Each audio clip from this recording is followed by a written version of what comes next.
नमस्कार दोस्तों, मैं किस्साबाज वाला लेकर आया हूँ विश्व विख्यात लेखकों की कहानियों का गुच्छा। दोस्तों, अगर हमारी कहानी आपको पसंद आए तो इसे लाइक, सब्सक्राइब और शेयर जरूर करें। तो आइए बिना देर किए शुरू करते हैं आज की कहानी।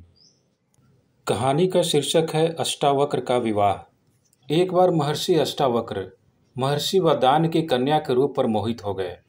उन्होंने उसके पिता के पास जाकर उस कन्या के साथ विवाह करने की इच्छा प्रकट की। तब महर्षि वरदान्य ने मुस्कुराते हुए अष्टावक्र से कहा, पुत्र, मैं अवश्य तुम्हारी इच्छा पूरी करूंगा और तुम्हारे साथ ही अपनी कन्या का पाणी ग्रहण करूंगा, लेकिन इसके लिए तुम्हें मेरी एक आज्ञा माननी पड़ेगी। अष्टावक्र ने कौतूहल से पूछा, वह क्या महर्षि? महर्षि वरदान्य ने कहा, तुम्हें उत्तर दिशा में जाना होगा।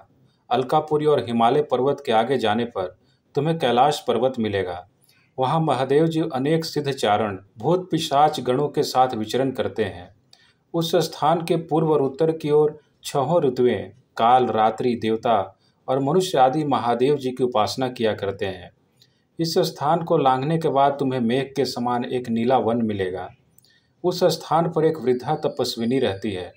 तुम उसके दर्शन करके लौट आना। मैं उसी क्षण अपनी पुत्री का विवाह तुम्हारे साथ कर दूंगा।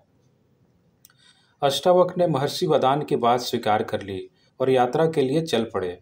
पहले तो वे हिमालय पर्वत पर पहुंचे और वहां धर्मदायिनी बाहुदा नदी के पवित्र जल में स्नान और देवताओं का तर्पण करके उसी पवित्र स्थान पर कुशासन बिछाकर विश्राम करने लगे।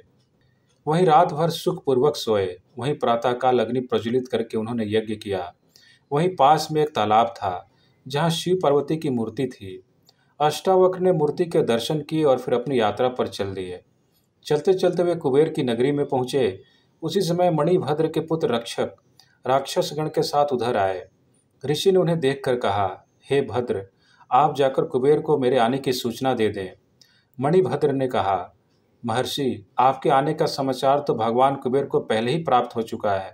वे स्वयं आपका समुचित सत्कार करने के लिए आ रहे हैं। कुबेर ने आकर महर्षि अष्टावक्र का स्वागत किया, उन्हें अपने भवन में ले गया। आमोद प्रमोद के कितने ही साधन ऋषि के चित्त को प्रसन्न करने के लिए जुटाए गए।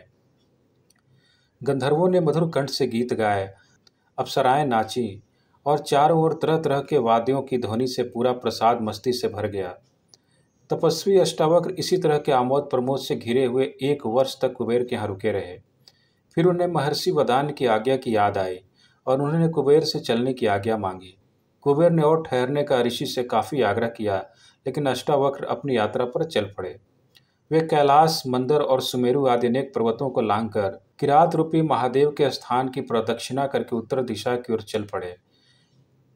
कुछ ही आगे जाने पर एक सुंदर वन उन्हें दिखाई दिया। उस वन में एक दिव्य आश्रम था। उस आश्रम के पास अनेक रत्नों से विभूषित पर्वत, सुंदर तालाब और तरह तरह के सुंदर पदार्थ थे। देखने में वह कुबेर की नगरी से भी कहीं अधिक शोभायमान दिख पड़ता था। वहीं अनेक प्रकार के सोने और मणियों के पर्वत दिखाई पड़ते थे, जिन पर सोने के विमान रखे हुए थे। मंदार के फूलों से अलंकृत मंदाकिनी कलकल निनाद करती हुई बह रही थी।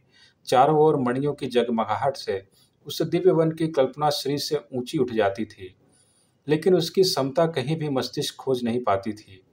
अष्टावक्र यह देखकर आश्चर्यचकित खड़े रहे। वे सोच रहे थे कि यहीं ठहरकर आनंद से विचरण करना चाहिए। इससे अधिक सुख और ऐश्वर्य कहाँ मिल सकता है। अब वे अपने लिए एक उपयुक्त स्थान ढूंढने लगे और बढ़कर उन्होंने देखा कि यह तो पूरा एक नगर है। इस नगर के द्वार पर जाकर उन्होंने पुकार कर कहा, मैं अतिथि हूँ, इस नगर के प्राणी मेरा उचित स्वागत करें।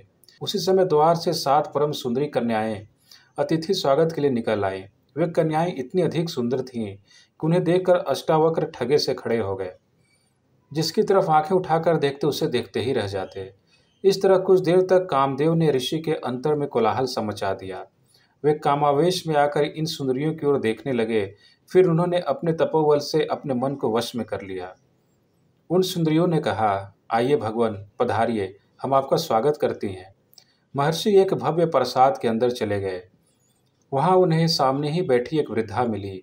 वह स्वच्छ वस्त्र पहने थी। उसके शरीर पर अनेक तरह के आभूषण थे। महर्षि को देखते ही वृद्धा उठकर खड़ी हो गई और उनका समुचित स्वागत करके बैठ गई। महर्षि भी वहीं पास में बैठ गए। उन्होंने उन सुंदरी कन्याओं की तरफ बढ़कर कहा, हे कन्याओं, तुम में से जो बुद्धिमती और धैर्यवती हो वही यहाँ रहें, बाकी सब चली जाएं। एक को छोड़कर सभी कन्याएं वहां से चली गईं। वृद्धा वहीं बैठी रही। रात होने पर महर्षि के लिए एक एक स्वस्थ शैया की व्यवस्था कर दी गई। जब महर्षि सोने लगे तो उन्होंने उस वृद्धा से भी जाकर अपनी शैया पर सोने को कहा। उनके कहने पर वृद्धा अपनी शैया जाकर लेट गई। रात्रि का ही एक प्रहर बीता होगा कि वृद्धा जाड़े का बहाना करती हुई कांपती हुई महर्षि की शैया पर आ लेटी। महर्षि अष्टावक्र ने आदर के साथ उसे लेट जाने दिया। थोड़ी देर बाद ही वह वृद्धा कामातुर होकर अष्टावक्र के शरीर का आलिंगन करने लगी। यह देखकर महर्षि काष्ठ के समान कठोर और निर्विकार पड़े रहे। अष्टावक्र को इस तरह अविचलित देखकर वृद्धा ने कहा, हे भगवान, पुरुष के शरीर का स्पर्श करने मात्र से ही स्त्री के अंग अंग में कामोदीपन हो उठता है। स्त्री उस समय किसी तरह अपने मन को अपने वश में नहीं रख सकती। यही उसका स्वभाव है। इसलिए आपके शरीर से स्पर्श के कारण मैं काम पीड़ा से जल रही हूँ। अब आप मेरे साथ रमण करके मेरी इच्छा पूर्ण कीजिए। हे ऋषि, मैं जीवन भर आपकी कृतज्ञ रहूंगी। यही आपकी तपस्या का अभीष्ट फल है। मेरी यह सारी संपत्ति आपकी ही है। आप यहीं मेरे पास रहिए। देखिए, हम यहाँ लौकिक और अलौकिक अनेक प्रकार के सुख भोगते हुए रहेंगे। हे नाथ, इस तरह मेरा तिरस्कार न कीजिए, क्योंकि इससे मेरी आत्मा को बड़ा कष्ट पहुँचेगा। पुरुष संसर्ग से बढ़कर स्त्रियों के लिए श्रेष्ठ सुख नहीं है। काम से पीड़ित होकर स्त्रियां स्वेच्छाचारिणी हो जाती हैं। उस समय तपी हुई बालू पर या कठोर शीत में विचरण करने से भी उनको तनिक भी कष्ट नहीं होता। आप किसी भी तरह मेरी अतृप्त कामना को तृप्त कीजिए। वृद्धा की प्रार्थना सुनकर अष्टावक्र बोले, हे देवी, मैं एक तपस्वी हूँ और बचपन से अभी तक पूर्ण रूप से ब्रह्मचारी रहा हूँ। किसी भी स्त्री का शरीर मैंने स्पर्श नहीं किया। धर्मशास्त्र में भी व्यभिचार की बड़ी निंदा की गई है। इसलिए किसी तरह का पाप करते हुए डरता हूँ। मेरा उद्देश्य तो विधि पूर्वक विवाह करके पुत्र उत्पन्न करना है और उसी हेतु मैं अपनी स्त्री के साथ संभोग करूंगा। इसके अतिरिक्त पराई स्त्री से विषय भोग करना पाप है। हे शुभे, तुम उसकी ओर मुझे प्रवृत्त न करो। यह सुनकर वृद्धा ने कहा, हे महर्षि, यह तो आप जानते हैं कि स्त्रियां स्वभाव से ही कामातुर होती हैं। उनको पुरुष का संसर्ग देवताओं की आराधना से भी कहीं अधिक प्रिय और सुखकर होता है। तुम पतिव्रता की बातें करते हो तो हे स्वामी, सच तो यह है कि हजारों स्त्रियों में कहीं एक पतिव्रता स्त्री दिखाई पड़ती है और सती तो लाखों में एक होती है। जब स्त्रियों का कामोमांध चढ़ जाता है तो वे इसके सामने पिता, भाई, पति, पुत्र आदि किसी की भी परवाह नहीं करती और अपनी काम वासना के तृप्ति के उपाय सोचा करती हैं। यहाँ तक कि कुछ भी करके वे अपनी इच्छा पूरी करके ही मानती हैं। हे भगवान, काम के वश से होकर ही स्त्री उल्टा हो जाती है। वृद्धा की बात सुनकर अष्टावक्र मन ही मन घबरा रहे थे, लेकिन फिर भी अपने को दृढ़ रखकर उन्होंने अविचलित भाव से उत्तर दिया, हे देवी, मनुष्य जिस विषय का स्वाद जानता है उसी के लिए उसकी तीव्र इच्छा होती है। मैं तो विषय भोग जानता ही नहीं, फिर मैं किसी भी हालत में तुम्हारी इच्छा पूरी नहीं कर सकता। इसके अतिरिक्त जो भी आज्ञा दो वह मैं करने के लिए तैयार हूँ। वृद्धा ने कहा, यह न कहे नाथ, आप यहाँ कुछ दिन ठहरिए, तब अपने आप ही आपको संभोग सुख का स्वाद मिल जाएगा। तब मैं और आप पूर्ण सुख के साथ रहेंगे। इस पर अष्टावक्र ने कहा, हे देवी, जब तक तुम कहोगी तब तक मैं यहाँ ठहर जाऊंगा, लेकिन मैं नहीं जानता कि किस तरह तुम्हारे काम आ पाऊंगा। यह कहने के पश्चात महर्षि अष्टावक्र उस वृद्धा के अंगों पर दृष्टि डालने लगे। वृद्धा भी कामातुर होकर आलिंगन के लिए उद्यत हुई, लेकिन किसी भी अंग को देखने से महर्षि अष्टावक्र के हृदय में कामासक्ति जागृत नहीं हुई। वे सोचने लगे कि यह वृद्धा इस तरह काम से पीड़ित क्यों है। तभी उनके हृदय में संशय जागा कि हो सकता है कि यह कुछ समय पूर्व इस प्रासाद की अधिष्ठात्री देवी कोई युवती हो और किसी शाप के कारण इस तरह कुरूप वृद्धा हो गई हो। यह संशय पैदा होते ही उन्होंने उसकी कुरूपता और वृद्धावस्था का कारण जानना चाहा, लेकिन सीधे ही वृद्धा से प्रश्न करने की उनकी हिम्मत नहीं पड़ी। एक दिन बीत गया। संध्या होने पर वृद्धा ने आकर कहा, हे महर्षि, वह देखिए, सूर्य अस्त हो रहा है। अब आपकी क्या आज्ञा है। अष्टावक्र ने कहा, हे शुभे, जाओ स्नान करने के लिए जल ले आओ। स्नान करके मैं संध्या वंदन करूंगा। वृद्धा जाकर जल ले आई और उसके साथ सुगंधित तेल और वस्त्र भी लेती आई। महर्षि से आज्ञा लेकर वह उनके शरीर में तेल मर्दन करने लगी और फिर अपने हाथों से उनके शरीर को मलकर उनको स्नान कराने लगी। महर्षि बड़े आनंद से स्नान करते रहे। स्नान करते करते सारी रात बीत गई। प्रातःकाल जब सूर्य की किरणें स्नानागार में आई तो वे चौंक पड़े और इसे कोई माया समझकर वृद्धा से कहने लगे, शुभे, क्या भोर हो गई या किसी तरह का छल है। वृद्धा ने कहा, भगवान, वास्तव में भोर हो गई। देखिए, सूर्य भगवान प्राची में निकल आए हैं। महर्षि स्नान कर चुके।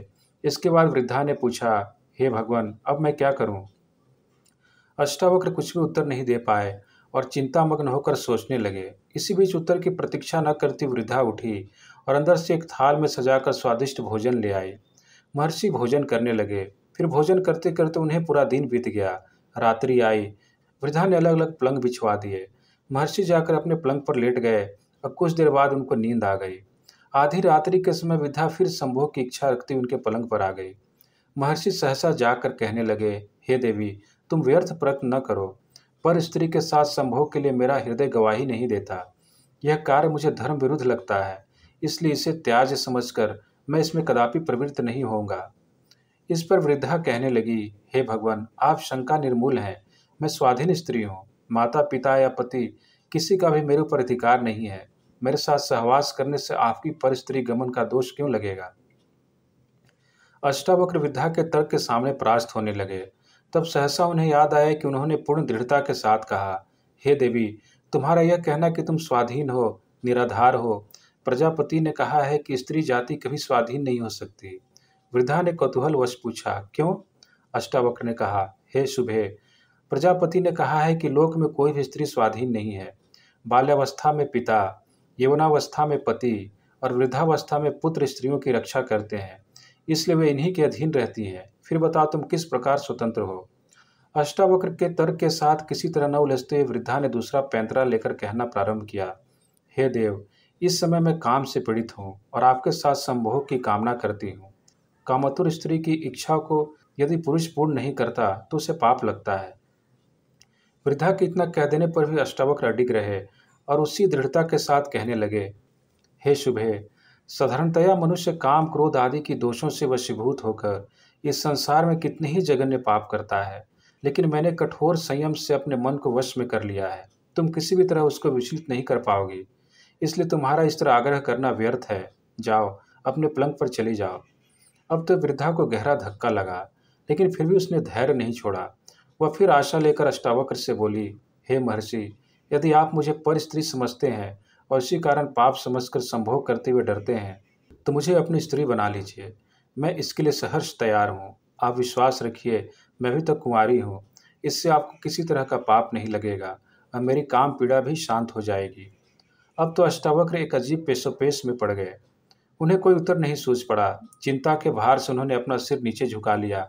कुछ ही क्षणों बाद जब उन्होंने कुछ कहने के लिए अपना मुंह ऊपर उठाया, उनकी दृष्टि उस स्त्री पर पड़ी जो महान आश्चर्य के कारण वे सहसा हिल उठे। वह वृद्धा अब एक 16 वर्ष की अत्यंत सुंदरी कन्या का रूप धारण करके सामने बैठी मुस्कुरा रही थी।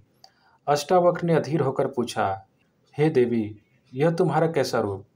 मेरी समझ में कुछ भी नहीं आ रहा है कि तुम कौन हो और मेरे अंदर कामोदीपन उठ रहा है, लेकिन मुझे महर्षि वादान की सुंदरी कन्या का भी ध्यान है, जिसके कारण मैं इस कठिन परीक्षा के लिए अपने स्थान से चला हूँ।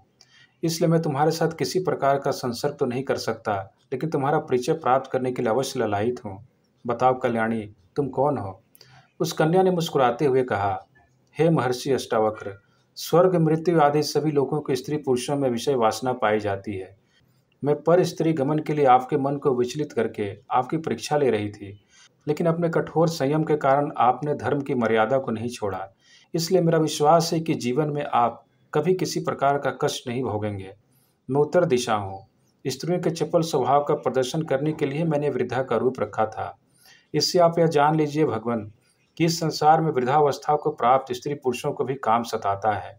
मुझे प्रसन्नता है कि आपने स्त्री की कितनी भी चंचलता देखकर अपने ब्रह्मचर्य व्रत को नहीं छोड़ा। इसलिए ब्रह्मा और इंद्र आदि देवता आप पर अत्यंत प्रसन्न है। जिस काम के लिए महात्मा वदान ने आपको यहाँ भेजा है वो अवश्य पूरा होगा। महर्षि की कन्या से आपका विवाह अवश्य होगा और वह कन्या पुत्रवती भी होगी। अष्टावक्र यह सुनकर अत्यंत प्रसन्न हुए और उस देवी से चलने की आज्ञा मांगने लगे। उत्तर दिशा ने आदर के साथ अष्टावक्र को विदा कर दिया। जब वे लौटकर महर्षि वदान के पास आए तो उन्होंने उनसे उनकी यात्रा का सारा वृतांत पूछा और फिर अपने मन में पूर्णतः संतुष्ट होते हुए अपनी कन्या का पाणी ग्रहण उनके साथ कर दिया। धन्यवाद।